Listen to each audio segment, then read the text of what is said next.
I don't know what any of this shit is, and I'm fucking scared. First, you're gonna tell me about this science stuff. Sorry about that.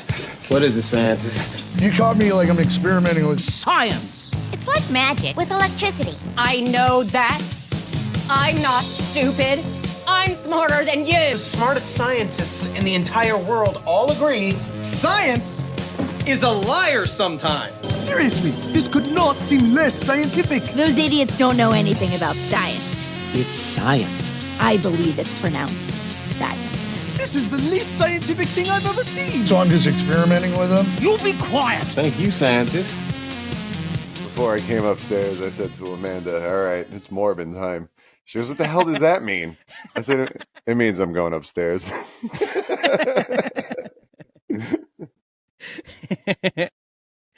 I remember seeing those memes, which, for those who aren't aware, what was it, Morbius? Mm-hmm. Morbius, the Jared Leto Marvel movie. Shit the bed, but there was a crazy meme trend of people talking it up like it was the greatest movie ever, and it got a whole lot of traction, and they were making fun of it. And so Marvel, after pulling it from the theaters, put it back in the theaters where it tanked again. Yeah, Sony. To be fair, it was Sony. Okay, that's right. Sony Yeah. side. It's not a Marvel. That's right. It is not Right. MCU. But yeah, they were like, "Oh, people are talking about it," and yep, lost more money. But yeah, it's Morbin time. is a very fun, catchy thing to say, and it's become our battle cry. It is almost. Yeah. It's usually, is it Morbin time yet? Time to morb. But and it means nothing, but it means a whole bunch. It means whenever we need it to do. It's very, very malleable. That's not the right word. That works. Yeah, sure. Or versatile, either one. There's the one. All right. There's the one. So you texted me today. Are we still Morbin? You were trying to say still Morbin about Plate Tectonics, and it came out Morbin about Pat's Tectonics, which I thought I texted you originally. That sounds like it should be part of like a 112 song, but when I started singing it out loud, it sounded more like R. Kelly. Okay. What the hell was it? It was I can't remember the melody now. It was just me going like, Morbin about Pat's Tectonics about you, baby. And I'm thinking about you. You know, just that 90s R&B bullshit. Is Pat's like a person named Pat, or are we talking about the Patriots? Oh, I was assuming it's the Tectonics, which are property of Pat. Okay. Patrick But Ewing, even I'm going with. a Morbin bout that specific thing. Morbin bout, yeah. About you, baby. No idea. It's fun though. You can really be morbid about anything, right? Yeah, you can morb wherever you'd like. Wherever you'd like to. I'm drinking some Jeremiah Weed bourbon. Oh. Some sweet tea bourbon. Out of a Lauren found one of the Whoa. Back it up. You said Jeremiah Weed sweet tea bourbon. Well, except for Jeremiah, but weed, sweet tea, and bourbon. Those three things all in a row in one glass. I don't know. Fuck Jeremiah. Well, actually, if Jeremiah came up with this shit, don't fuck Jeremiah. Like, all right, Jeremiah. I mean, from either way you're saying it now, you're like, maybe fuck Jeremiah, and maybe he's into it, or you're also talking about, well, maybe Jeremiah could have been in the glass first. You know, a hint of Jeremiah. Yeah. and just a zest of Jeremiah for garnish. Jeremiah Weed brand. Okay. Okay. The Jeremiah Weed is connected. Yeah. Sweet tea Bourbon. Okay. And it is in a Batman Forever McDonald's Riddler glass. Wow, If you recognize that one, yeah. that's fun impressive.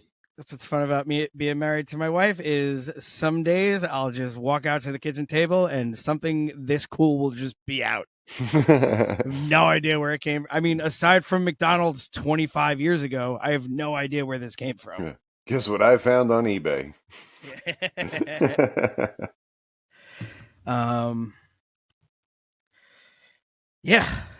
Yeah, but this is it's very interesting beverage. It's also 100 proof, so I'm only having one. Okay, yeah. Well, one is two. Yeah. So that's what I say now. Mm. I also see you drinking Liquid Death. Yes.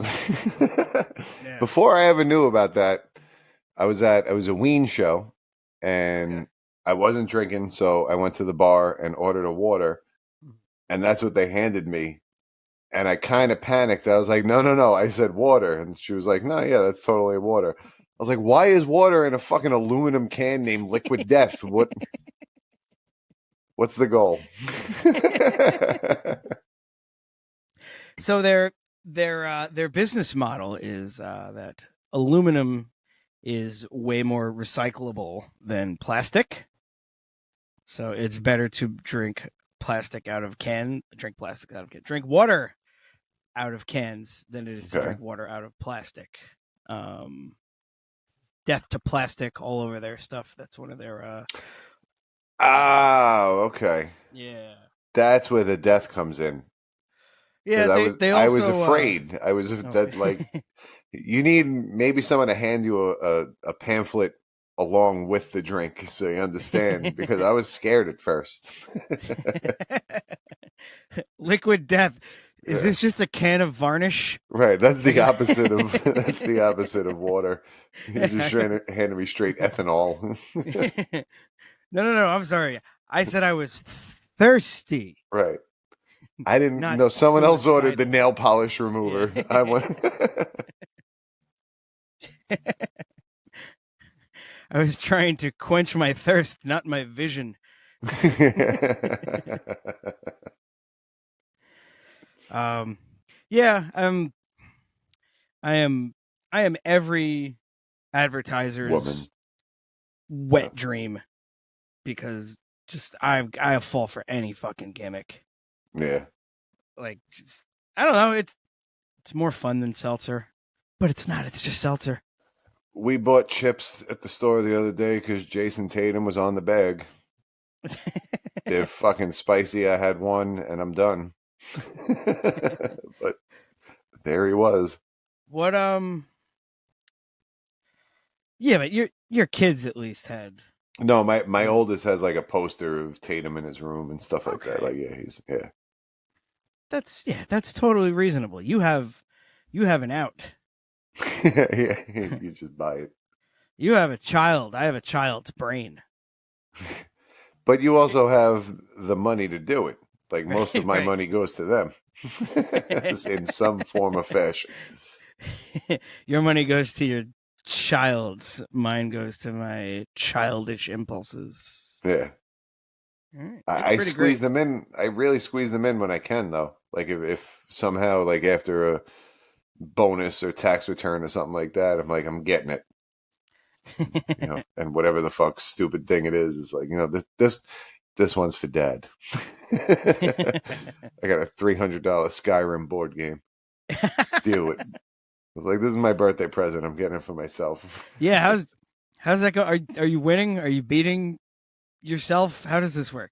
You can play by yourself. Right? You can play with. There's a solo mode, but I play with the boys. They enjoy it. Yeah. All right. It's more fun with friends.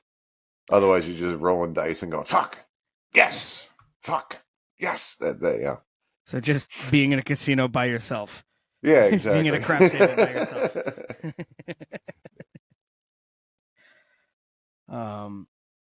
Speaking of casinos, I just had some work done to my house and land without getting into specifics of it or specific dollar amounts.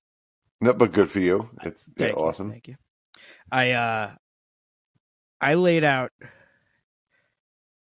enough cash to pay for the thing to where I was like, I've never spent this much cash at once. And then I was also like, I know a guy who's lost this much at a casino in a weekend. All right. And it was just, like it. I hate to say it. I mean, I love to say it, but I hate to say it. But being an adult really makes me think twice about, like, because when I didn't have a mortgage, it was just, yeah, I'll go to the casino. Sure, I'll blow my entire paycheck if need be. And now it's like, whoa, hold the phone, mister. Right, yeah. Who's going to pay for all the other things? Yeah, oof. No, I usually, like, when I go to a casino, it's fucking sad, but I go with a $200, like, all right, this is what I'm going to spend.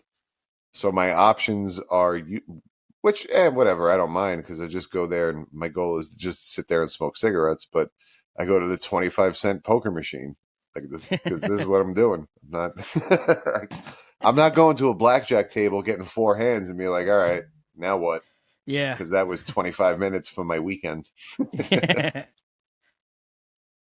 Yeah, I still haven't ever gotten into slots.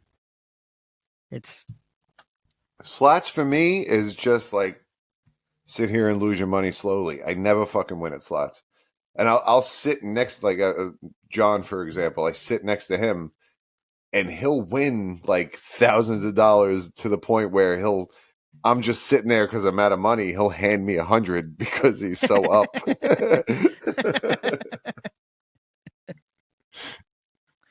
Oh man. Yeah. Yeah, I think part of like what I enjoy about gambling is the actual, like, the illusion that it feels like I'm in control of my odds, whereas slot machine just feels just kind of like flirf, flirf, flirf. There's some kind of skill to it, almost like yeah, or at least a decision. Yeah, some type of, all right, if I do this, I'll do that, and like almost some kind of a strategy. But people talk about having slot strategies. But to finish the other thought, it's like there's a casino. It's all electric stuff, like 10 minutes from my house, and I've been twice, and it hasn't done it for me either time. Like, and I won.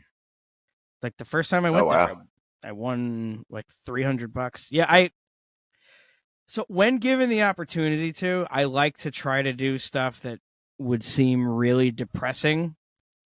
But so my wife worked 4 to midnight on Thanksgiving one year. So we had Thanksgiving dinner between the two of us.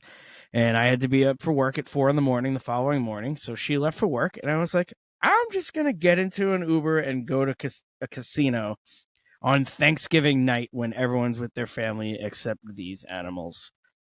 And it was as much of a bummer as you would think it was. I was like, this is going to be like awesome fun. And it was just like, oh no, these people don't have family or self-control. Or worse, they do have family but not self-control. And this is but I won $300, so all right, sweet. I literally have never left a casino up. Like everybody has that story where, I won, I hit, I finally I don't have that story. I'm the sucker that always like, hey, at least I broke even, and then whatever. Like there's been times where just like get up to where, all right, I'm down 50. Let me hit the buffet. I'm done. I literally have never come out where I was the guy that hit and went up. I will say, of the times that I didn't lose outright, I'd say that there was probably 4 or 5 times that I've gone and stayed and didn't win crazy, but I ended up, after anything I've eaten, drank, and paid for hotel, had like $10 more after that. I mean, that's winning. win. Yeah, like sure. I got to play. Yeah. I'm not down any money. I get to eat and drink. Yeah, that's like usually like a if normal I'm person. down like 100-ish after all said and done. That's okay. Yeah, Yeah. it's good shape. Yeah. You know what I think is the key to casinos to really having a good time there? What's that? Cocaine. Because otherwise, I'm probably going to bed like 10:45. This place sucks. I lost money. Yeah. How many times am I gonna have Chick-fil-A? Inside the bed.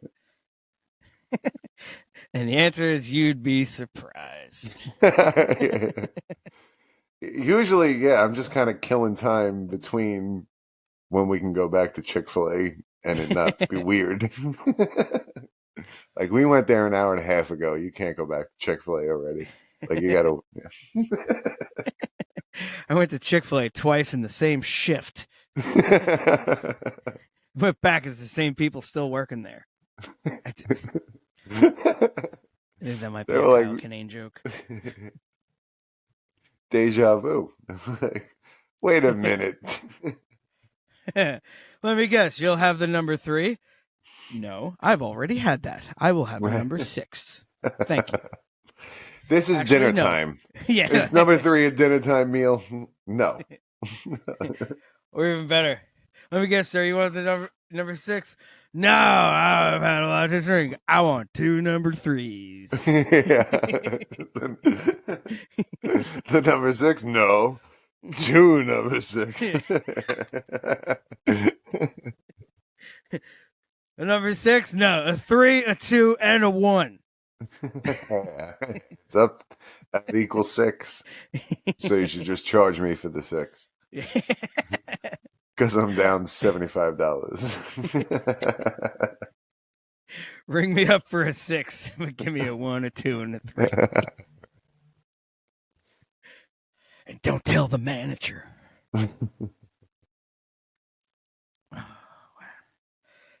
All right, what are we talking about today? Science. Sweet, cool. All right, see you next week, everybody. Thank you for joining. No. All right. So add this to the pile of holy shit, I can't believe Chick-fil-A exists. There's how many dominoes, but how many dominoes had to fall for us to get here?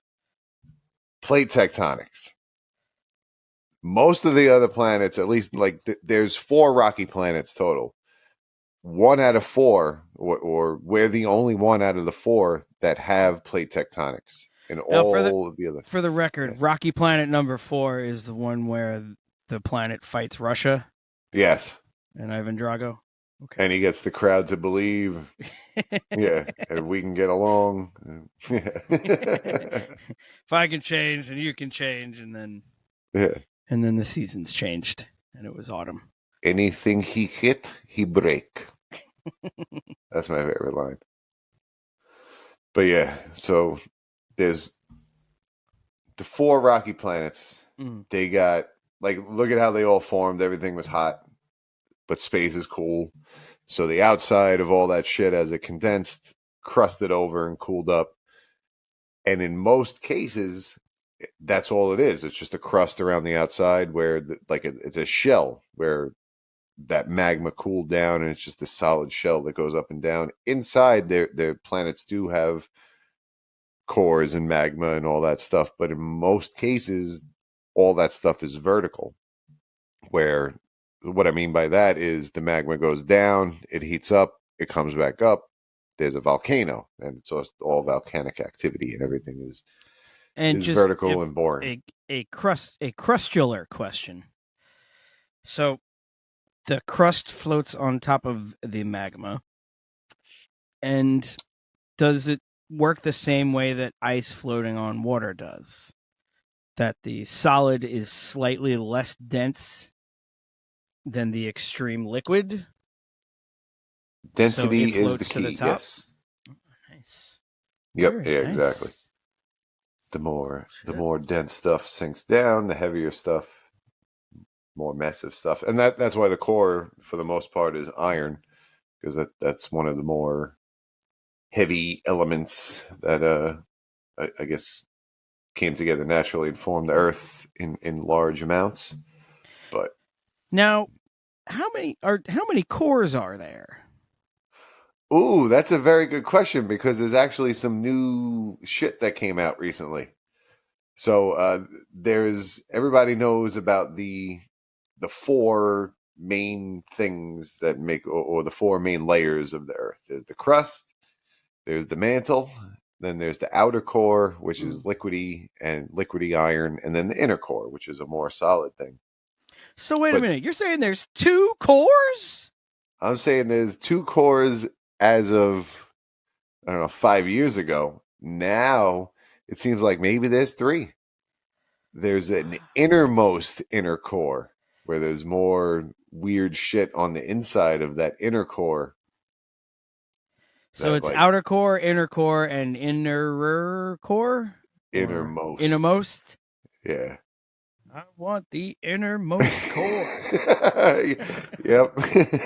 Exactly. Bring me the innermost core. Listen to Scissor Fight. Yeah, that's another Scissor Fight plug. Do it. Put the hammer down and do it. Go cave and do it. Deliver the Yankee coffin and do it. So there's a third core. That's what it seems like. So scientists use like seismic waves, I guess, and like sent stuff down, and it didn't, I guess, react as expected. Like the waves as they go down, they expected them to hit whatever they hit and kind of go off in a certain trajectory. But when it hit the innermost core, they went out in a unexpected trajectory, basically, for lack of a better term. But so from that, they were able to, they're good at math, so they can put together that this inside does not behave as expected, so it's probably made of shit that we didn't expect it to be made of. So yeah, there's others. It's still pretty new. I just read this article fairly. This is kind of like cutting edge shit. And the inner core. So the inner core has always been speculated to be iron, or believed to be iron, or proven to some degree. Is this just a denser iron, or is it a different element? I think it's still iron, but it's just kind of arranged differently. Because even the outer core is liquid iron, basically, and the inner core, it was believed to be solid iron, and then the outer core, liquid iron. But it looks like this innermost core is something a little bit unique, or I don't know. Yeah, what's the word I'm looking for? Exotic. That's the word I'm looking. It's a little bit more exotic. So, like when they have, like when you go to McDonald's and they got milkshakes, and then it's around St. Patrick's Day, and you're like, "Ooh, that shit's green. Got a green. Shamrock Shake. That's fucking exotic." So this new innermost core is the Shamrock Shake of the layers of the Earth. Yeah. Okay. The Shamrock Shake of the world.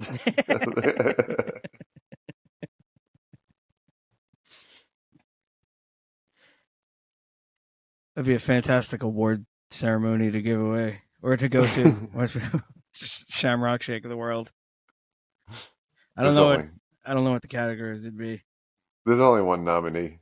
This year's nominee for Shamrock Shake of the world, Innermost Core. And this year's winner, same thing. The one that we just said. Everyone's equally as excited, though, every year. I don't know how he keeps doing it. I didn't even think he was going to get nominated again. They don't even, like, you know what? I don't even need to open it. Just rip the envelope and throw the pieces away. You know who the fuck it is.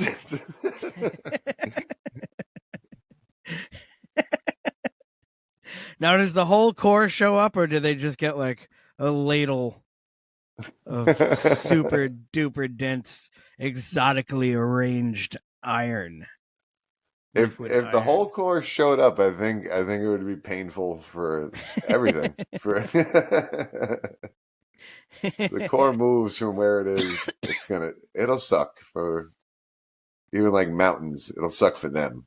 So So then they just send the core sends someone to accept the ward on their behalf, yeah, and then it's just they cut to a live satellite feed of the core apologizing for yeah. not being there because Right, I can't be there because I'm holding your fucking planet together. sorry I couldn't be there tonight. I'm still generating a magnetic field to keep all the cosmic radiation from hitting the surface of the Earth and killing all of you. Right. But Steve Buscemi is going to accept the award and bring it to me. So I was thinking of this also while I was watching stuff about magma.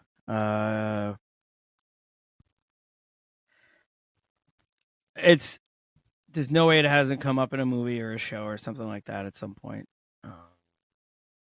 Most things that involve drilling into the earth really hammer home that whole pressure being the biggest thing to deal with. Is the further in you get below the surface, the greater the pressure is. Which we have that pressure to thank for making fossil fuels and shit like that. Yeah. But if you could make like a magma submarine, it would have to be like the surface would have to be the most transitive, would have to be like the most transitive or transmitative of heat possible. Right? Like it wouldn't even like it would just have to be able to absorb the heat and then just shoot it out the other side. Because that'd be the only way to regulate the temperature from melting everything as soon as it gets in there. It would have to somehow it'd have to be able to withstand heat and pressure. I guess that's one way they could do it is try to conduct it elsewhere. And conductive. Yeah. There's the fucking word. Okay. Transmitative. Pass it along. Use it as energy, if anything. Like if it could figure out a way to use the heat of the shit it was passing through as energy to keep passing through it, I guess that would be ideal. Oh, it would be an endless supply, essentially. In a way, yeah. And it's more dense. Yeah, right? It's more dense the further down, exactly. The further down, the more dense you get. All right, so the time machine has to get made in the core of the Earth because there's your infinite amount of power, and plus you're also getting closer to the dense part, so time's going to dilate and slow down.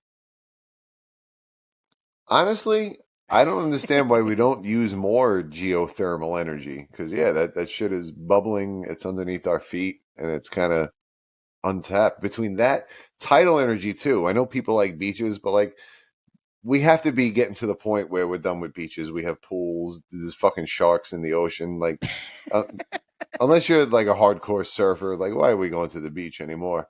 We can install fucking turbines all along the beach when the tide goes in and out to fucking spin that shit and generate energy. But I mean, if that would keep the sharks out, right? A wall of fucking blades.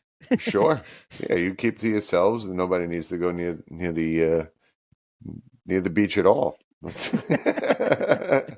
Sharks don't come near the beach. People don't go near the beach. Just nobody go to the beach. Really, the beach fucking sucks. Like seriously, you go to the beach. The first thing you do is set up shelter and rub shit all over your body so the sun doesn't destroy your skin. What you know? What else you could do? Stay in the house. You don't have to do either of those things. Shelter's already set up, and you don't need any lotion. I likened it to abbreviated camping. Like it's camping where you go and set up and leave in the same afternoon. Right? Yeah. Like if you camping's the shit though. I'm down with camping, but yeah. No, sorry. If you drove an hour to go camp somewhere, if you drove an hour to the woods and then walked 10 minutes into the woods and then set up camp, like, how long are we staying for? Till about 5.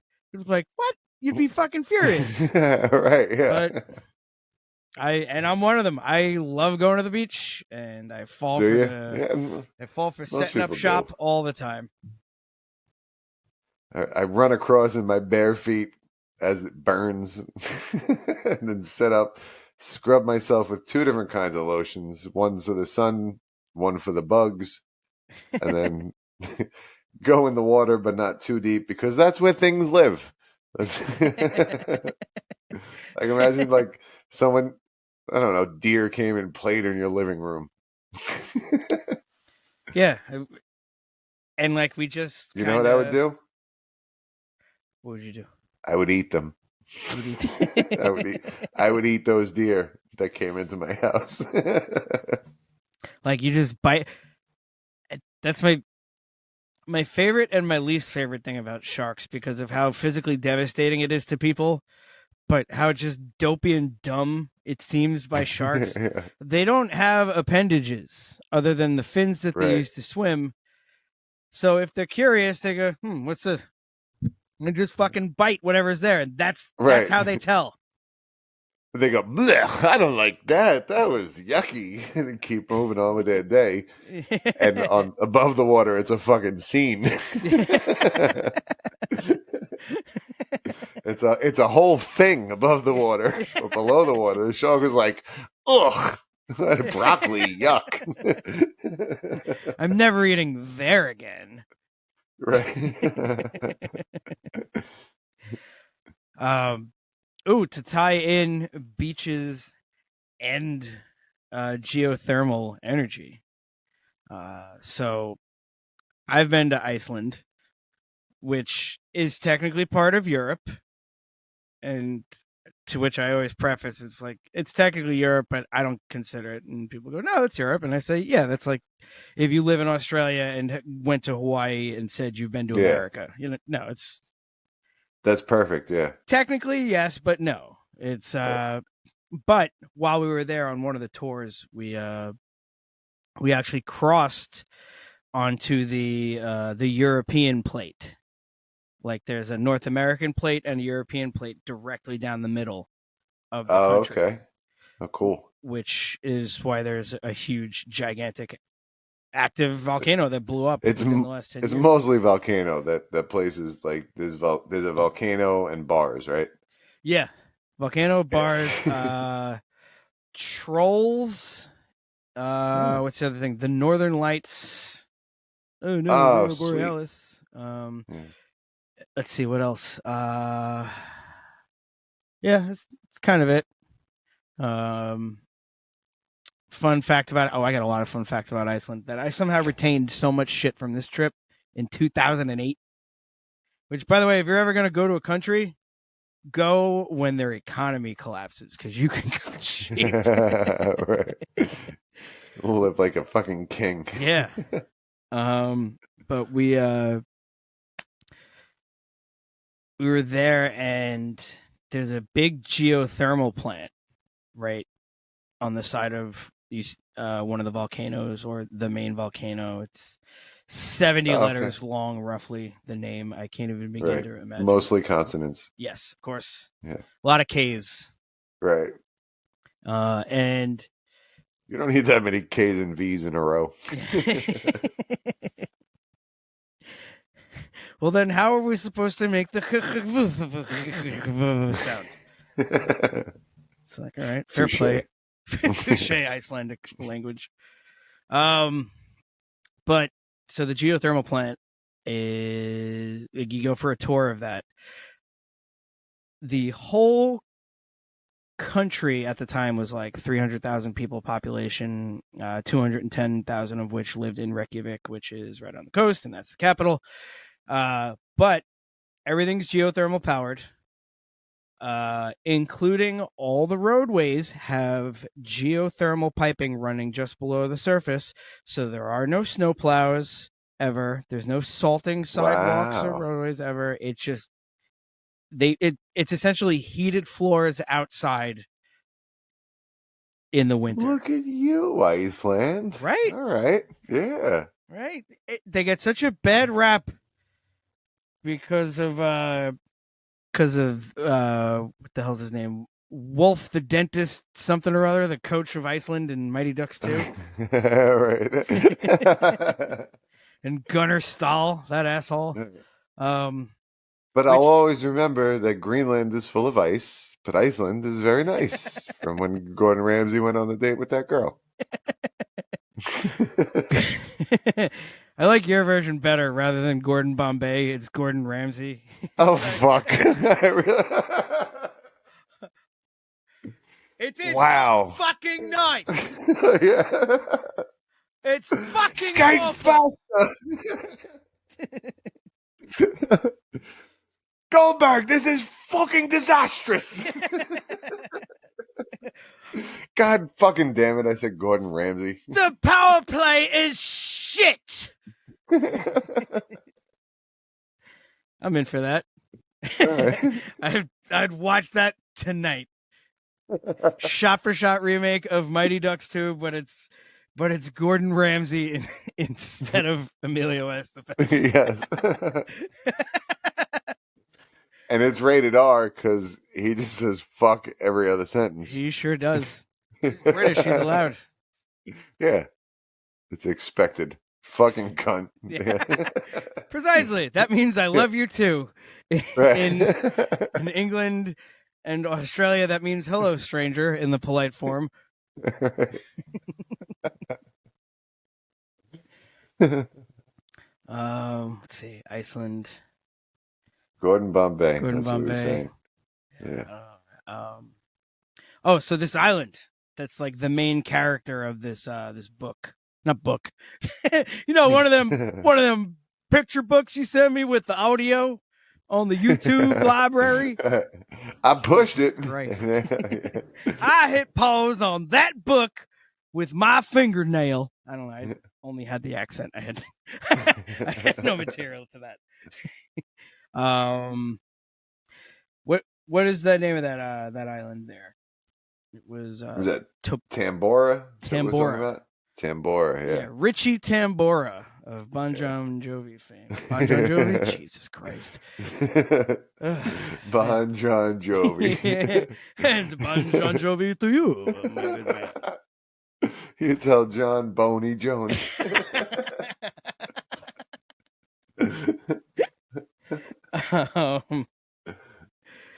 So first off, they talk about this island blowing up, or this volcano on this island blowing up in like 1815, 1816 or something like that. That's right. And the guy who went on to found Singapore, further evidence that I am grateful for actual reality with people's actual names where I could be lying, but I'm not. Oh, God. Fucking Sir Stamford Raffles? Sure, he founded Singapore. Sir Stamford fucking Raffles? Hey, I went to a fundraiser for my granddaughter Susie last week, and we had there was a lot of fun things to do. There was a buffet and a fresh fruit stand, and also you could buy tickets for a lot of the nice raffles. Speaking of raffles, here's Stamford Raffles, 1 for 2 on the afternoon. Here's the pitch.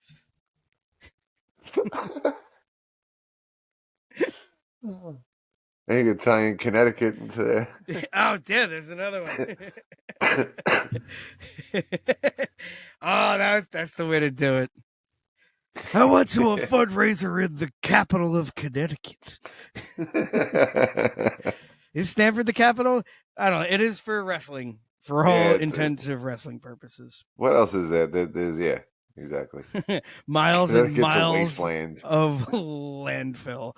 It's mostly rich people that you throw your garbage at. That's what Connecticut is. That's what everyone does to their rich people, right? Throw garbage at them. As we've established several episodes ago, they're not listening. Right? No, they don't. They're not going to find out. They tapped out once we said blood for blood. Yeah. No, enough of this. It was all about the Pluto, but so Sir Stamford Raffles.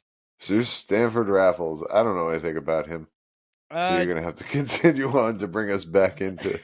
Well, he just like he was on a different island, and they thought there was a war going on. Like that's how. Oh yeah. That's how big this fucking eruption was.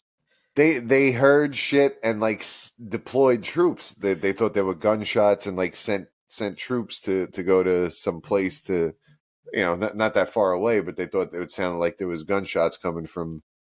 And then they got there, and it turned out no, there were no gunshots. It's just even further. This island is popping, and not in the way the kids mean it. This island was popping off, and not in the way the kids mean that either. But I don't know. I know Krakatoa. That was another big volcano, another island that basically blew up, and by the time it was done, was a crater. That was. Sailors were a couple miles away.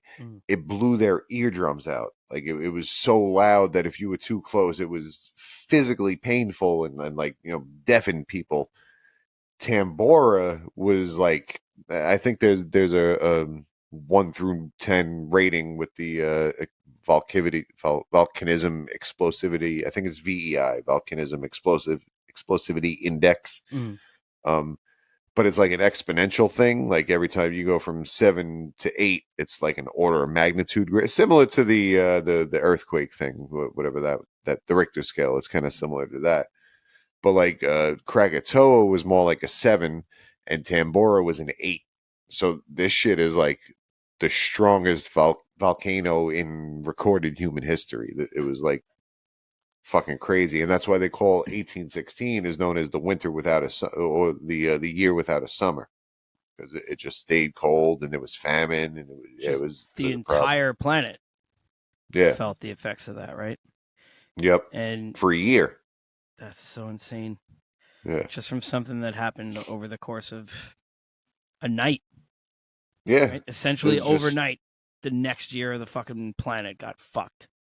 Yeah, I think that there was the smaller poppings or whatever that the people heard, and the dude you were just talking about. But then Sir Stamford Raffles, please give him the due respect his very not ridiculous name deserves. And he's a Sir as well. Yeah. He's a knight. Like that sounds like something somebody would name a dog that's like 8 pounds. Yeah. Who's a good boy? Sir Stamford Raffles. I'm Michael. This is my wife, Petunia, and this is Sir Stamford Raffles. Say hello, Sir Stamford Raffles. Is Sir Stamford Raffles? Yes, he is. Who's a knight? Who's a big knight?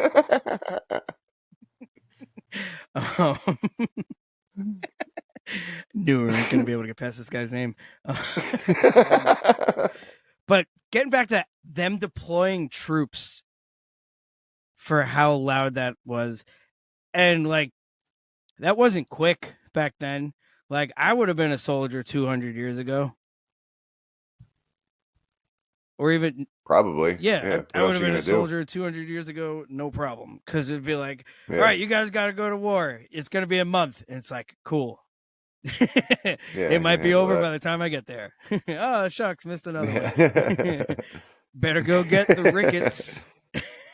You know what it is? I walk slow. I did my best, but we haven't invented mass transit.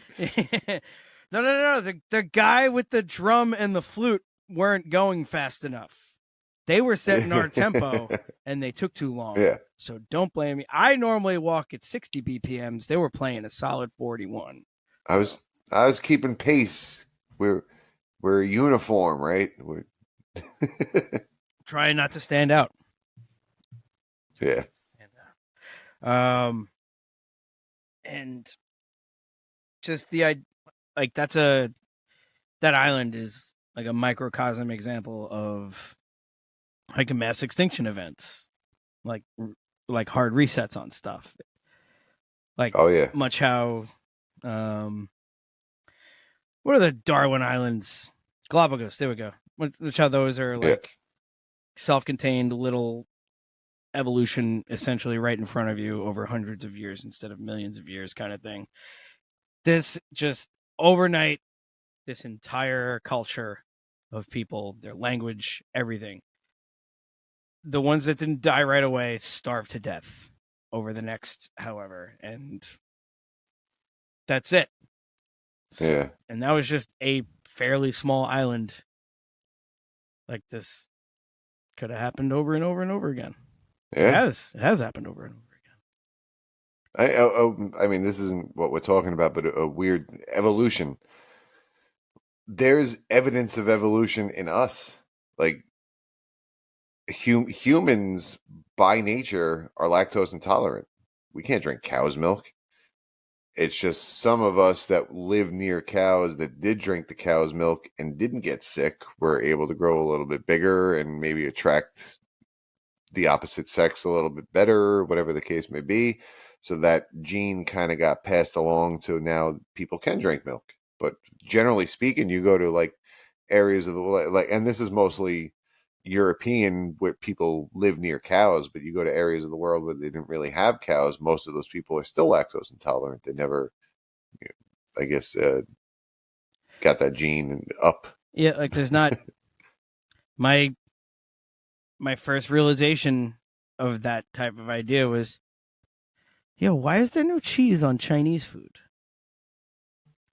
Because there's no cows. Yeah, it's. I mean, well, there are. They have beef. They have beef in Chinese food. But Do they? I guess so. But that's like American Chinese food. That's true. I've never had Chinese food. Yeah. I used to work with a Chinese guy, and he would ask, like, when we were going to order Chinese food at work, he would be like, "Hey, I was going to order some food. Would you like some food?" Understood that the Chinese was implied. Right. I worked with a guy, he came from Hong Kong and he lived in Chinatown.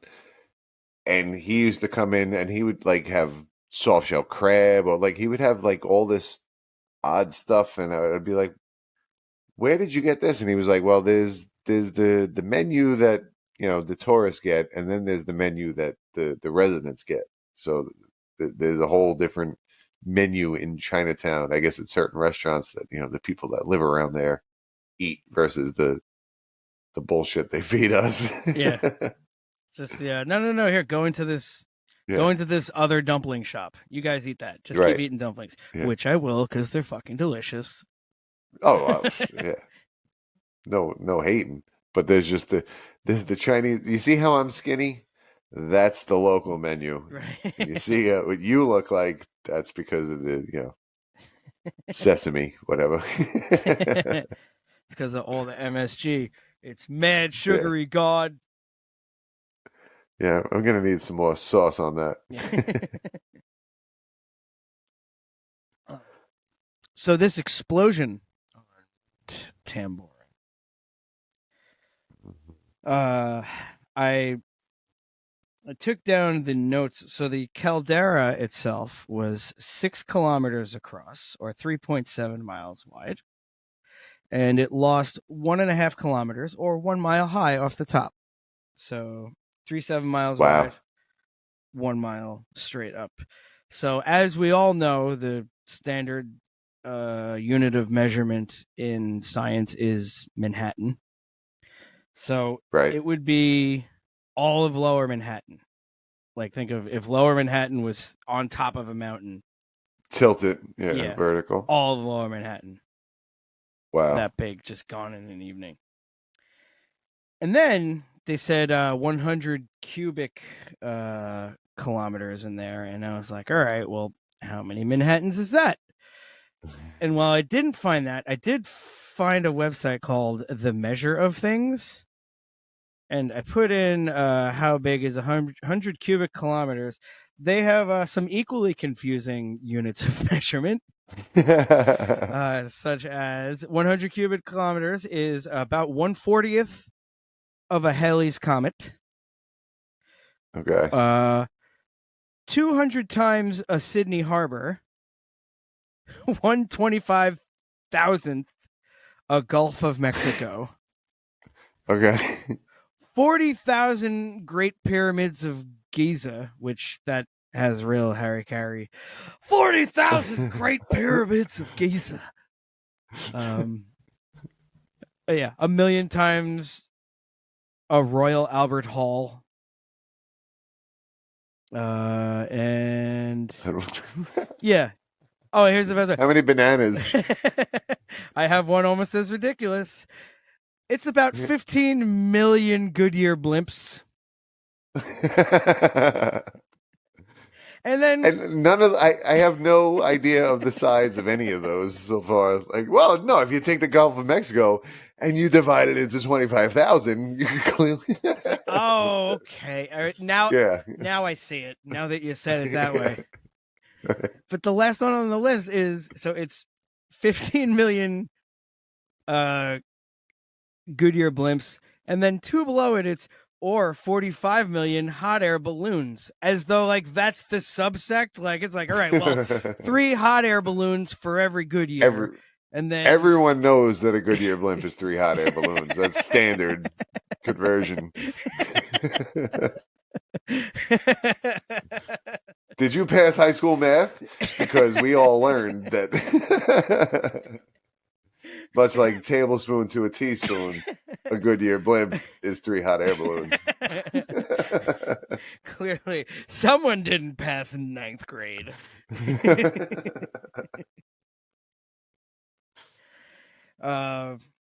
Yeah, and that is as far as I got with all my notes because I got really distracted by other dumb things. By the dude's name, by the guy's name, and how many things make up other things.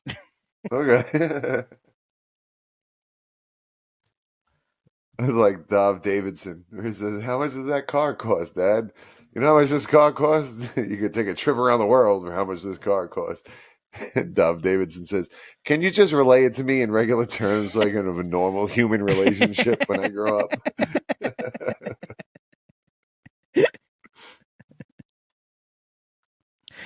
I hate to do it to you, but I believe it's Dov Davidoff. Fuck him. Whatever. His name is Dov. He's lucky I mentioned him at all. It's I feel like I get that Alex Trebek delivery when someone got Double Jeopardy wrong. Like it's sorry. Yeah. I really want to. Oh, we were looking for Dov Davidoff. That brings you back to $1,000. The board is still yours. Again, his name is Dov.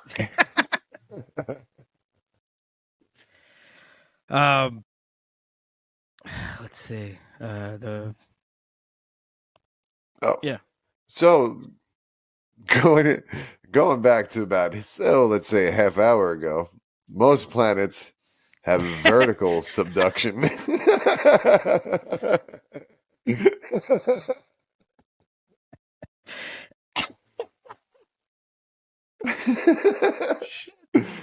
Somehow ours is horizontal, and that's a fucking game changer. Whether it happened from like the way the plates formed, it was either it just cooled and cracked in the right way, or that's boring. The theory that I like is Theia, the Mars-sized object that crashed into us that also formed the moon, that kind of caused these various cracks in the various tectonic plates to form. And because of those cracks and because of the horizontal subduction where the denser plates pass under the less dense plates, carbon actually gets trapped in the rock. And carbon getting trapped in the rock and then going back into the magma, being melted, being dissolved, now being part of the magma, and then when the volcanoes erupt, it comes back up. That's part of the carbon cycle, that whole recycling of carbon, that it gets trapped, brought underneath, brought back up. That didn't happen on Venus. That didn't happen on various other planets. But Venus in particular, because it's Earth-sized and it's very similar to the Earth, Venus only had that vertical stuff going on. So eventually the carbon built up in the atmosphere. to the runaway greenhouse effect. Now, Venus is actually the hottest place in the solar system, even hotter than Mercury, which is closer to the sun, just because of that thick carbon blanket. So that could have, if we didn't have plate tectonics and we didn't have that carbon cycle and things being recycled, we wouldn't be here. So, and that's just from it, just up and down, just from the magma going down and then spewing back up and then sucking it, like essentially like a big oval. Like if it was to be drawn in a textbook, it would probably be a kind of thing. Up there would be various arrows that went in a circle and connected to each other and went around. Yeah, that's what happens here because of that. Plates going under other plates and being melted and recycled and spewed back into the atmosphere. Which that, when they brought that up in that video, the idea of technically it's all the plates are hiding their history. Like you won't ever know for sure how old stuff is, because eventually it just kind of conveyor belts back into the magma pool. Yeah, especially the ocean floor in particular. I think they found some rocks in Australia that are like close to 4 billion years old. Oh man. But there's still 500 million years, 600 million years in there that we haven't seen anything yet. Most of that shit has been recycled, melted, and pumped back out. So they didn't. They might have mentioned it. I don't remember them getting into any detail about it, but just like this supercontinent, like the theory of a supercontinent with was Pangea the first one, or was Gondwana land? I don't think it was the first. No? Yeah. I think that there was Pangea was like 2 other supercontinents eventually crashed together and became Pangea. What was the other ones were the Gondwana and Laurasia or something. Laurentia, something like that. Like that was, I was good at paying attention in school for a while, and then I don't know what happened. Like I just kind of lost interest. Marijuana. And then, yes, in 4th grade. oh! I thought we were talking like 10th, 11th grade. I didn't know you tapped out at 9. I mean, I have a May birthday. I turned 10 in 4th grade. Okay. No, you know what it was? I think it was 6th grade. I don't know. So puberty happened. Okay. Yeah. Titties. All right. Yeah. Or just, why do I smell all of a sudden? Yeah. I was too distracted by that. And I remember that was a thing that stuck with me, was like, oh shit, we're saying weird words now? I heard all these other words we've been saying, but we're going to say like fucking Gondwana land or some bullshit? Cool, I'm in. You want to write that down? It's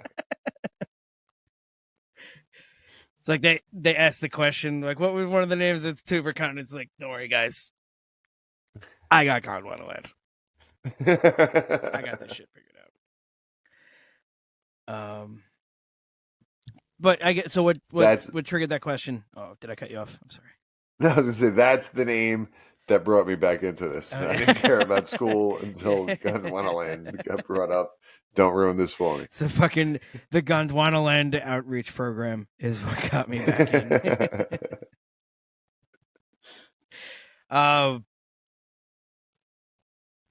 What the hell is Australia doing all the way out there? Was it part of of a supercontinent at some point, or did that just volcano on its own? Like, what is Australia doing near nothing else? I think it was part of some shit and broke off. But there's, and I think they found another plate, technically, like another continent that's the Pacific Islands. Like, even though it's mostly ocean, there's like another plate under there. Mm-hmm. But Australia is like its own thing that was part of some shit and then broke off and went out. And there's actually like fossil records where they found shit on Australia and found shit on some other mainland stuff that was the same. That's how they figured most of this stuff out, that they found bones here and bones there, that like they should have been closer together. So they putting various things together. That's how they figured it out. Yeah, like the super obvious one when you look at a map, if nothing else, is the east coast of South America and the west coast of Africa. I mean, Yeah. Yo, that shit fits. they form together like Voltron. Like they Clearly. perfect fit. But if you look at India Mhm. and the southeast coast of Africa, I believe those things were kind of together at one point, and then India broke away. That's why they call it the subcontinent, because it's kind of on its own plate that moved up. Mhm. And then India crashed into Asia, and this is geologically speaking relatively new. But that's why the Himalayas are so huge, because of those two things pushing together and pushing that up, and it's still fairly new. Versus the Appalachians, those are old mountains. They've been weathered down, but once upon a time, there were two plates that pushed together and made those huge. Oh shit! Yeah. So there's so that's why there was that earthquake in 2011 on the East Coast, because there's still a There's plate fault line in DC. right here. Oh, Yeah. no shit.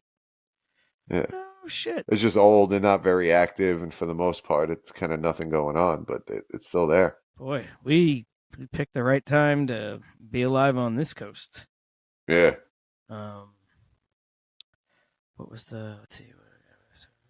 Oh, that it's the island between Africa, Madagascar.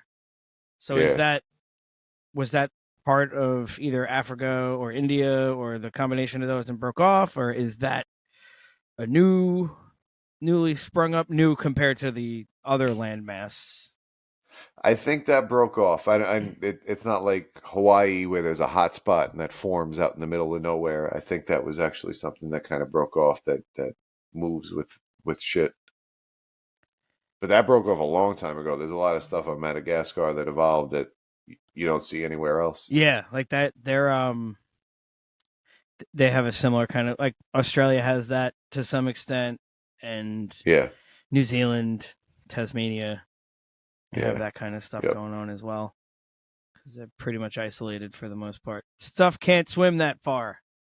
Yeah, I feel like Madagascar, when it comes to evolution, they did it right. Like they evolved like some cute and quirky stuff, and Australia just evolved everything that wants you dead. It's the craziest thing in the world how big and terrible everything is on that fucking island. Yeah. Like if you live in Sydney, it's probably all right, but as soon as you go like a half hour west, everything wants to murder you. As soon as you go to West Sydney,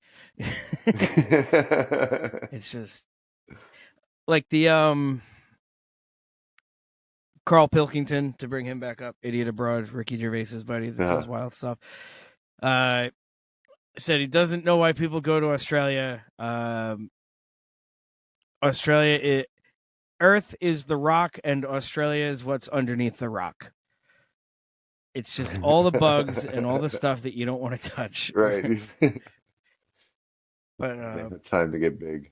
We when we were in Mexico, my wife and I, not you and I, we've yet to go. Yeah. But one day, one of these days, if nothing else, this podcast breaks even, and we'll use that as an excuse to splurge and go to Mexico. Yeah. We were doing this like zip lining, jumping in caves tour, or cenote, if you're going to use the correct term. It was us and like 7 or 8 New Zealanders, and we were just shooting the shit with them a little bit. And I was asking one of the guys, who was like, New Zealand looks beautiful and I'd love to go, but do you guys have like all the fucking bugs and spiders and giant shit? He's like, we don't have any of that, except he's from New Zealand, so we don't have any of it, or something to the effect of that. But it's like, fucking shit. It would be really funny if he was lying to me, like if like spiders worked at the airport in New Zealand, like that's how big they were. He's like, we have koalas. Oh, is that what you meant by a spider? That's Fred. Hello, Fred. Go on, take his luggage, Fred. I told you, no more than 2 legs on me at a time, Freed.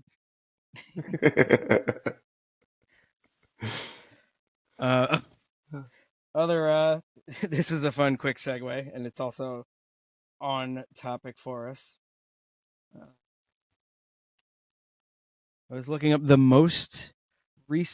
newest island on Earth, and it's over in that Oceania area. Okay. The new islands and newish continent. Yeah, the ocean continent and what have you.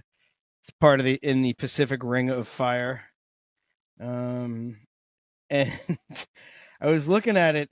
I couldn't find a date, and I'm looking through it, and I was like, "What the fuck? Why doesn't the Sunday Morning Herald, this newspaper that I've never heard of?" And I was like, "Oh, it's the fucking Sydney Morning Herald. It's just fancy script." Sunday Morning Herald sounds like something out of that's where a comic book character works as his alter ego. Generic. Right. It's not even a city or an area. It's just a day of the week. Right. They got those everywhere.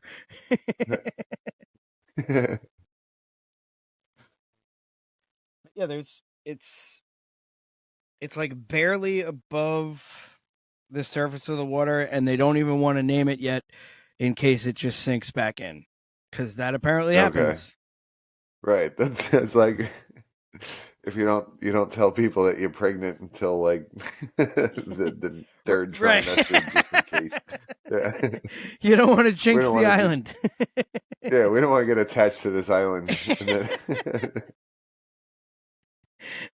Oh man, that's fucked up. But yes, this could get very dark very quick. Yeah.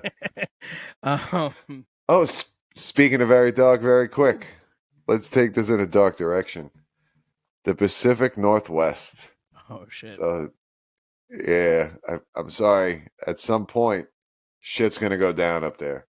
So, like we were talking about, that we have plate tectonics and we have what's called subduction zones, and that's where one plate goes under another plate. Everyone knows about the San Andreas Fault. That's where you got 2 plates that are actually rubbing together, and because of that, it causes multiple earthquakes and things like that. But that ring of fire that you just mentioned goes all around the Pacific Ocean, actually goes north from the San Andreas Fault up through that Pacific Northwest region. There's a subduction zone up there, which means there's one plate pushing against another plate. And currently the way it is if you have like one hand flat pushing against the other hand, it's kind of like curling the knuckles on the other hand in a way. So you have one flat hand and the other knuckles curled over the other one, pushing on it, causing tension. So it's not just sliding 2 flat hands one under the other. There's some friction. There's some friction that's catching and causing this kind of motion to happen where there's buckling up of the earth as it rubs against this plate passing underneath. At some point, it's happened in the past. There has been various, Japan in particular keeps a good record of the tsunamis that hit it. And there's been research done comparing the tsunamis that hit Japan to known earthquakes. There was one in the 1600s, a tsunami that hit Japan, did not have a known earthquake. It was just this giant wave, wiped out a whole bunch of shit. They don't know what the cause of it was. There was some research being done in the Pacific Northwest where there's a forest up there that seems to have died very quickly. So there's a whole bunch of trees there that all of a sudden, all of them died. And it seems like salt water rushed in quickly. So basically, yeah, what I'm getting at here is at some point that pushing in is going to flatten, and it's going to be like, that's where we get to like 9 on the Richter scale, where the whole earth creaks and groans, and where it was above sea level, it now flattens out, levels out. The ocean's going to rush in. I'll link an article to this. Speaking of, we link shit, you got to hit like show more. if you scroll down a little bit, there's the description of the episode, and there's usually a show more button. If you click that, there's a ton of links in there. We usually link all the weird stuff or the funny stuff or whatever that we talk about. But I'll put a link to this subduction zone.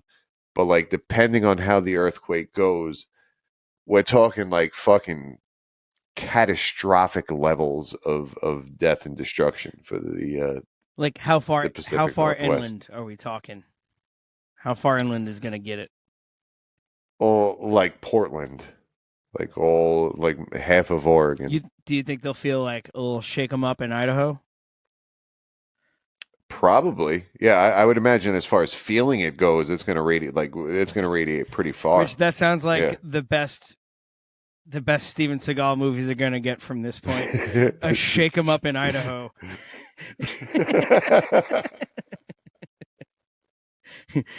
Once I get out of this car, you guys are going to be in deep trouble. He does this fat karate where he just kind of like moves one arm and people flip. I remember my dad making fun of him like when I was like early teenager, and he was like, he just does this. I was like, he's got to be doing more than that. He's breaking people's arms and doing, and then now it's just like, no, he was only doing this. Yeah, he was literally. He was rubbing an invisible ball between his two hands in the air. Right. He was turning Play-Doh into a ball in front of people. They were so mesmerized. But you know, if no one's done that yet, if no one's done that video where they'll put Play-Doh balls into Steven Seagal's hands as he fucking does the karate move. Right. Like he would turn his back to people and they would swing and miss and go past them, and then he would turn around and hit them. It's like, if you're turning your back to me, I can't fight, but you are fucking dead. I'm just gonna jump on you from behind and drag you down with all my weight on your neck, like something. Yeah, no, you know. If you turn your back to me, I'm gonna step backwards and grab the largest thing I can and hit you in the back of the head with it. Right. Yeah. Right. I will stab you with the sharpest thing I can find in the back of the brain. Yeah, I will. I will bludgeon your hippocampus with whatever I can, so that you don't know how to breathe. Right. Yeah, square up, I'll run away. But if you turn like a tiger, you turn your back, I'm going to pounce. Steven Seagal started wearing masks on the back of his head. His own face.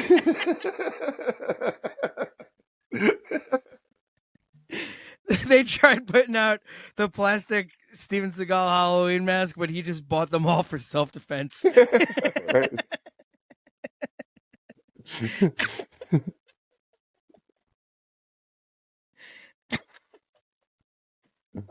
It scares away the tigers and the villains in the movie. This keeps away the tigers and not Gary Busey, damn it. Tommy Lee Jones. Okay. Nothing keeps Gary Busey away. If Gary Busey wants you, he's gonna fucking get you. And it keeps away tigers and that vaguely Soviet Union related boat.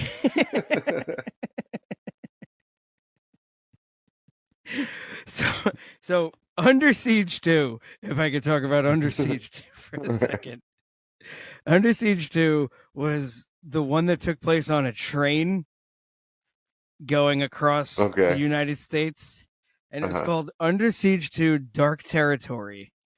And there was a section of the path that the train was on, which was unable to be detected by satellites. And they needed to know where this train was at all times because of whatever bullshit was on there that was important as a plot device. But radioactive documents. Yeah. Yeah. It did not explain any radioactivity. It's just they themselves were contaminated. Right. So it's called Dark Territory because that's the one segment of the train line where they can't see it. So part of the title is essentially Under Siege 2, no cell phone service. Yeah. Under Siege 2, can you hear me now? Under Siege 2, I have like 2 bars. Yeah. Under Siege 2, what the fuck is 3X?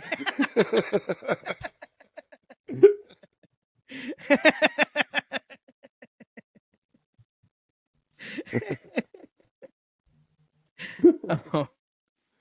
Why are we talking about Under Siege 2? Pacific Northwest. There we go. Yes. That's where we started. Yeah. Long story short, if you live in the Washington State, Oregon, whatever province of Canada that is, region. That's BC. That's British Columbia. That's home of Vancouver. Oh, shit. Okay. You got about 100,000 years, I would say, before you gotta get the fuck out of there. Boy, Yeah, on the it's not looking good. Clock is ticking. And as we've established, until further notice, the clock only ticks forward. That's or true. At least does your movement through said dimension of space and time. You can go back in time and try to stop the earthquake, but the universe will recorrect. Just like 12 Monkeys, you'll watch yourself die. Under Siege 2, 12 Monkeys. No service. Under Siege 3, also 12 Monkeys too. No service. Under Siege 3, 12 monkey minutes to midnight. Has Hollywood done that yet? Have they taken 2 different movie franchises and made a sequel that combined the both of them? Because I think we're onto something that's right up their alley. It's not a lot of original thought. Yeah, it's not. It's a sequel. It's an existing audience, and half the work is being done by somebody else. Right. Yeah. Other than Alien vs Predator, that's been done to death. Yeah, but even then, that was like there were comic books before that doing that. So we need to need to take one movie and jam it up another movie's ass and see what we can do and make a shitty sequel. Turducken. Luke Skywalker versus Thor. That needs to be a movie. And just like an hour and a half of them fighting. Not like Batman versus Superman, where it's 4 minutes of them fighting, and the rest of it was awful. Like just an hour and a half of them actually fighting. Oh, you don't want to see 2 people that you've been dying to see fight just brood about it for fucking and then fight someone else together. Fight someone else together, and then have a third character come in and steal their thunder for the movie. Yeah, no, that's true. That was the Wonder Woman. That is, movie. I still have not seen that movie, by the way. So apparently I've cobbled together enough of that movie that I have a really obnoxious opinion about it without even having seen it. Okay. No, it's legit. Spoiler alert. That movie is the Wonder Woman is awesome movie. And then her solo movie was also good, but the solo movie was Captain America if it was a woman instead. But which is fine. Yeah. Yeah. It's which is it's good. A different comic book. It's DC. It's a different company. Yeah. DC loves the ladies. Yeah. They've always said that. No. I don't I hate DC. I like Batman. My problem with Superman, which a lot of people disagree with me on because it's supposed to be like but like Superman, there's no stakes. He's gonna win because he's fucking Superman. Someone's gonna have kryptonite eventually, blah blah blah. But he's gonna overcome that. There's no like Spider-Man gets his ass whooped. Like there's some stakes involved in there because he's not necessarily gonna win. He's like Green Goblin is strong too. Whatever like. Seriously though, like what's the outcome with Superman? Is anyone really going to beat him? No, and yeah, like it's exactly like Lex Luthor. At least from the movies, I've never read any of the comics, but Lex Luthor seems to come the closest because he knows how to use his kryptonite. That's his one weakness. But I mean, if kryptonite's not in play, it's why did you even write about it? Right. But then also that gets you to the point of it's like, all right, well, this is the only thing. Why not make like a kryptonite guy or something? All right. I would make a kryptonite fucking fist. Just punch him with that. The kryptonite fist. It's a good. Yeah. He like kind of knows martial arts. Like he's got a. There's one fist, one Yeah. green fist. Oh. Only kind of knows martial arts. He's like a strip mall green belt. It's like, ooh, do you know martial arts? It's like 3 years of Tiger Schulman's count? Because if so, I kind of do.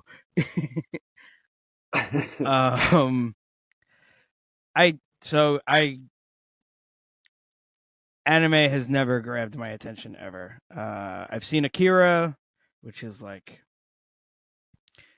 the best example of it, that like the classic of classics. I've seen that. I've seen a couple of other ones like Vampire Hunter D. The Castlevania show that came out on Netflix is pretty anime. That was pretty neat. I kind of dug it.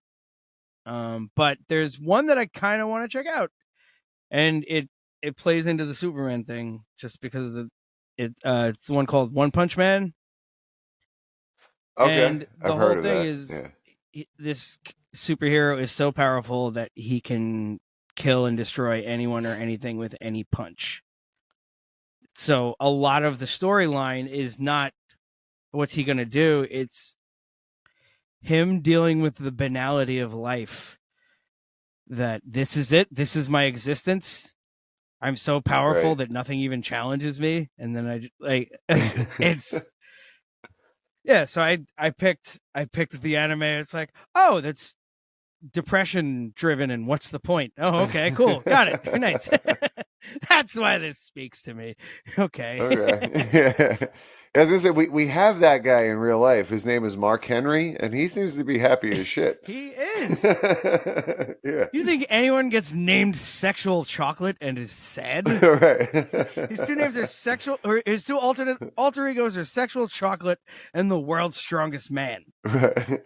That sounds pretty great. Yeah. Right. Yeah. You can't lose with either of those. But like, if you think about it, if you're at a bar and some dude comes up to you and says, I'm going to kick your ass, there's a certain percentage of your head that says, that might happen. He might kick my ass. I'm going to have to do my best here. And so you got to either act tough or fight or whatever. But like, if some dude comes up to Mark Henry and says, I'm going to kick your ass, 0% of his brain entertains that. So he could be like, come on, let me buy you a drink. Like, because no, you're not. Yeah. You're going to punch him and you're going to hurt your fist. And then he'll pick you up and put you back in your Uber. In your way. Not even. He'll just sling you over his shoulder and carry you home, tuck you in. Yeah. Come on, drunkie, let's get you back home. Yeah.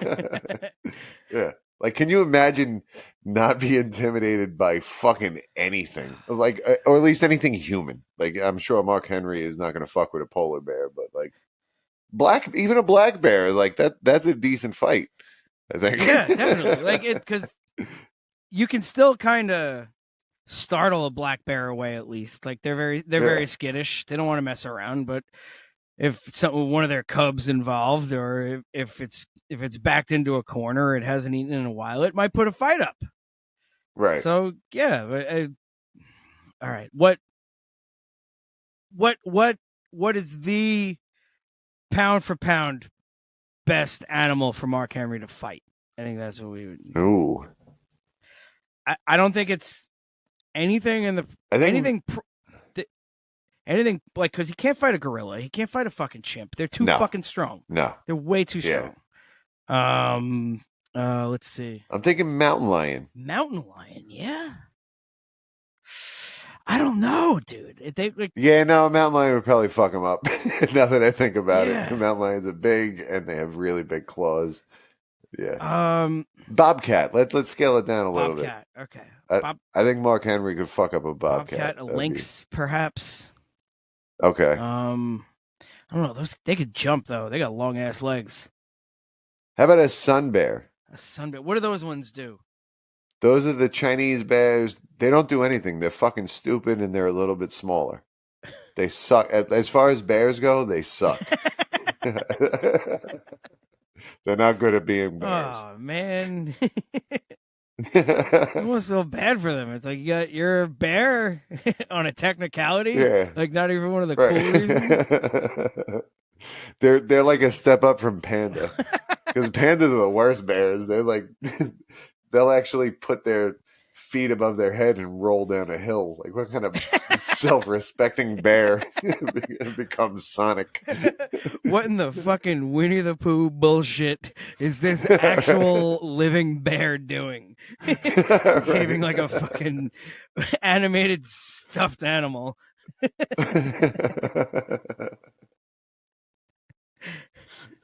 Oh man, Mark Henry. Shit. Yeah, I have no idea where we started now. We haven't talked. We went sunbed. We haven't talked about plate tectonics in a while. If there were no plate tectonics, there would be no bears. There would be no Mark Henry. Like all this shit is very important to the, because like the oxygen level and the carbon level in the atmosphere, it has to be at the Goldilocks spot where it's so that all that recycling of the carbon and everything like that. That's what allowed shit to eventually become this fucking podcast. And you're saying the 4 rocky planets of, like, look around. There's 3 out of 4 of these fucking failed.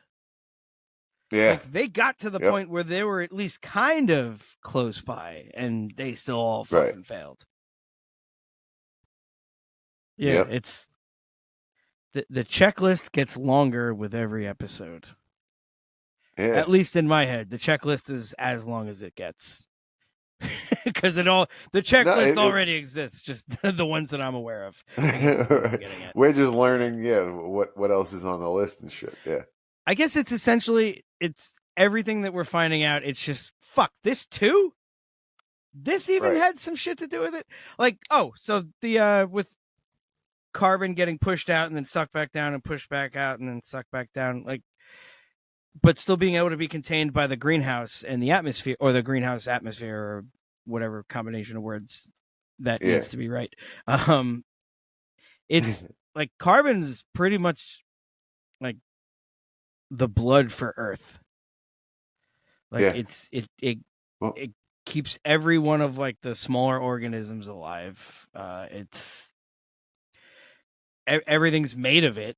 Like it's like for that, and like that's the other thing. Like with talking about other planets, of like they always give, well, what if there's like a planet with helium-based organisms, and what if carbon's the only one that works?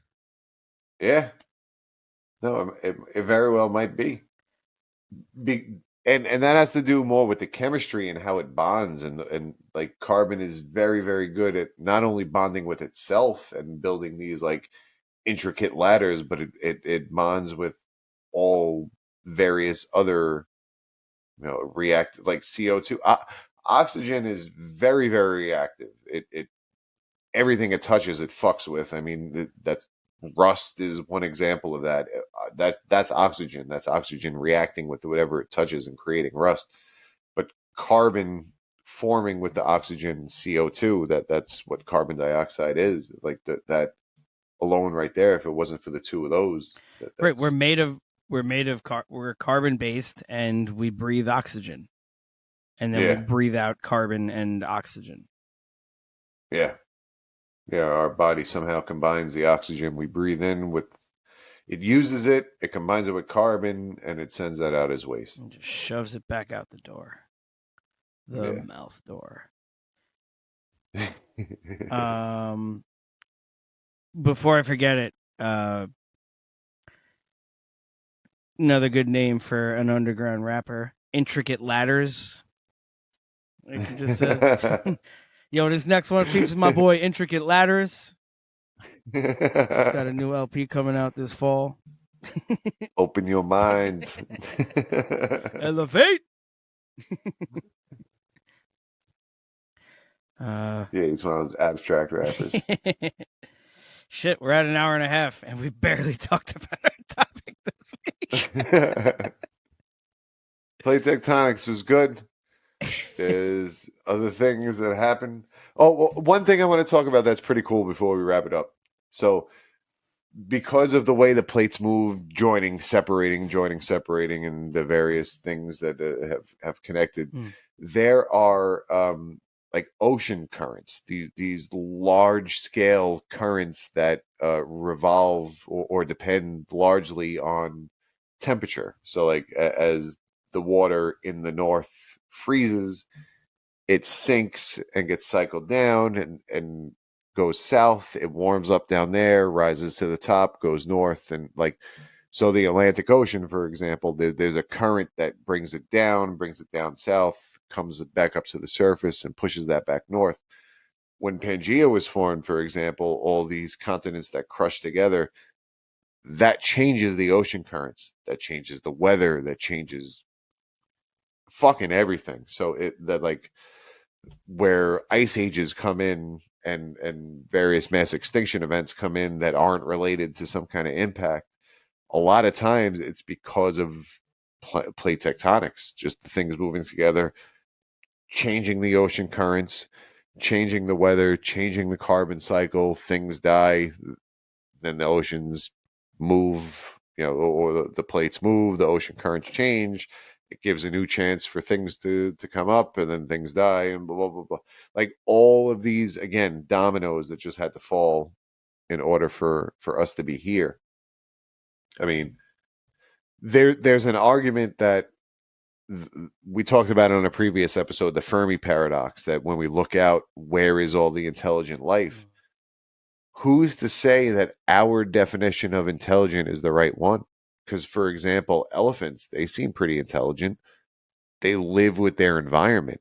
Like, maybe that's more common. Maybe it's more common for a dinosaur type species to evolve, or some other type of species to evolve that lives within its environment and doesn't need a house, doesn't need a car, doesn't need a telescope, doesn't need all, like, who the fuck knows? Maybe that's why we don't see anything else, because we're fucking weird. I'll do this NPR style. So, intelligent life with intelligence incapable of hubris. This has been Charles Sheridan, NPR. I don't know. You just blew my mind, though. That's fuck yeah. Maybe we're the fucking arrogant species to evolve that thinks, yeah, we're fucking important. Yeah. Look how fucking cool we are. Look at all the fucking. Nah, maybe. I drive a Dodge Stratus. I'll do more Will Ferrell characters for another hour. Let's. Right. I can do 50 push-ups. People at work respect me. Yeah, fucking clowns.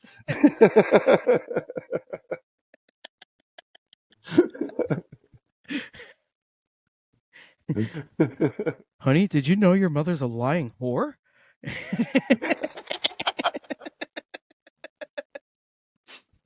Oh, I can't wait to watch that. I haven't seen that one in forever. One of my favorite Will Ferrell sketches is I forget who it was, but she was the guest host, and she was on the phone, and someone was talking her ear off, and she's going like, ugh, and she tells Will Ferrell, like, throws him a sign basically to like give me an excuse to get off the phone, and he says loudly, "Are you on the phone again, bitch?" And she hangs up like, "What the fuck is wrong with you?"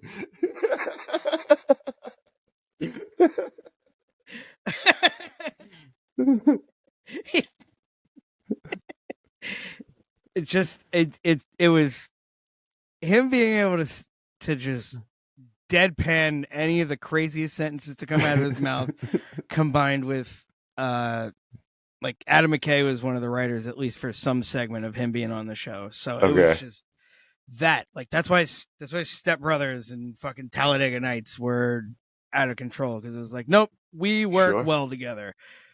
Let's keep.